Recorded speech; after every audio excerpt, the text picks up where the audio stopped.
Match number 3 series decider, জিতলে trophy, হারলে খালি হাত। প্রথম ম্যাচটা আফগানিস্তান জিতেছে, পরেরটা বাংলাদেশ জিতেছে। মনে হয়েছে অ্যাকশন রিপ্লের দুটো ম্যাচ হয়েছে। টসটা সবচেয়ে ভাইটাল, দুই ম্যাচ শেষে স্পটলাইটে ওই মুদ্রা ভাগ্য নির্ধারণ নিয়েই কিন্তু কথা হচ্ছে সবচেয়ে বেশি। কারণ সার্জার যে উইকেটে খেলা হচ্ছে সেখানে যেই দলই টস জিতবে তারা আগে ব্যাটিং করবে এবং তারা যদি কোনোভাবে 230-40 রান করে ফেলে সেই রান চেস করাটা খুব ডিফিকাল্ট হয়ে যাবে। দুই ম্যাচের স্কোর কার্ড সেই ইঙ্গিতই দিচ্ছে যে সিরিজ ডিসাইডারে সবচেয়ে ইম্পর্টেন্ট টস জেতা। তবে এই সিরিজটা শুরুর আগে যদি আমরা ফিরে যাই, সেখানে টসের ভূমিকা কিন্তু এত গুরুত্বপূর্ণ ছিল না। এই সিরিজের আগে যে 8টা ম্যাচ সার্জাতে হয়েছে, 4টা ম্যাচে আগে ব্যাট করা দল জিতেছে, 4টা ম্যাচে পরে ব্যাট করা দল জিতেছে।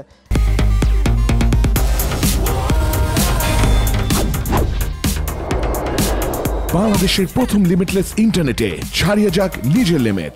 এবং এই সিরিজ শুরুর আগে সার্জাতে 232 রান ছিল ফার্স্ট ইনিংসে এভারেজ স্কোর, সেকেন্ড ইনিংসে যেটা 200 কম 189।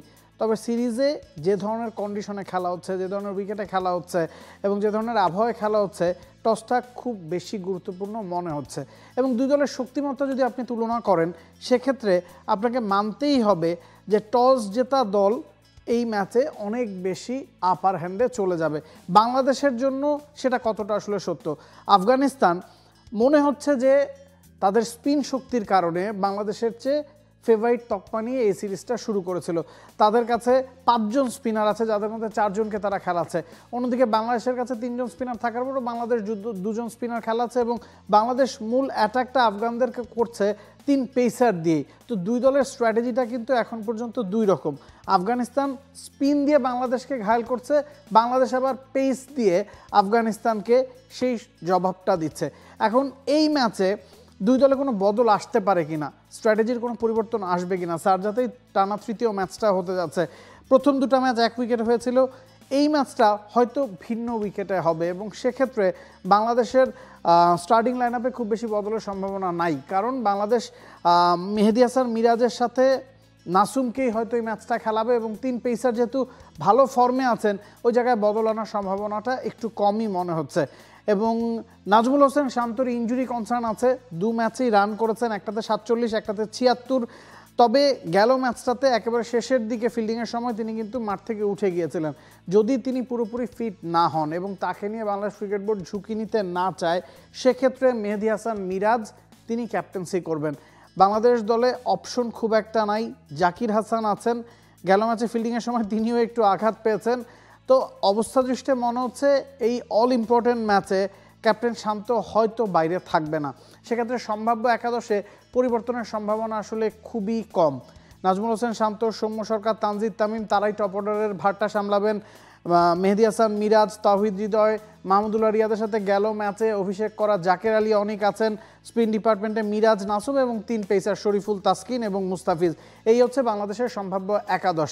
এখন অন্যভাবে যদি বাংলাদেশ চিন্তা করে, একজন পেসারকে কমিয়ে এই ধরনের উইকেটে আরেকজন স্পিনার কি বাংলাদেশ খেলাবে কিনা। রিশাদের অপশন আছে, রিশাদ প্রথম ম্যাচে 8 ওভারে 44 রান দিয়েছিলেন, কোনো উইকেট পাননি।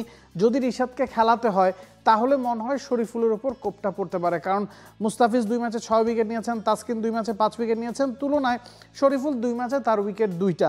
তো ওই জায়গায় যদি রিশাদকে খেলানো হয়, মুস্তাফিজ, তাসকিনের সাথে রিশাদ, নাসুম এবং মিরাজ, এই 5 জন বোলারকে যদি বাংলাদেশ খেলায় সেক্ষেত্রে শরীফুল হয়তো বাইরে থাকবেন। আফগানিস্তানের দিকে যদি তাকাই, তাদের স্কোয়াডটা 19 জনের, তবে তারা যেভাবে প্রথম 2টা ম্যাচ খেলেছে মনে হয় না তারা কম্বিনেশনে খুব একটা পরিবর্তনের সম্ভাবনা আছে।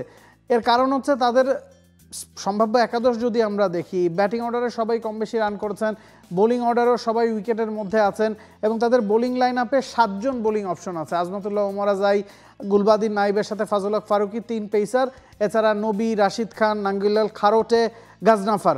তো স্ট্র্যাটেজির পরিবর্তন আফগানিস্তানের হয়তো খুব দরকার নেই, কারণ তারা যে একাদশটা খেলাচ্ছে সেই একাদশে সব ধরনের অপশনই তাদের কাছে আছে। এখন এক্সিকিউশনটা হচ্ছে ইম্পর্টেন্ট।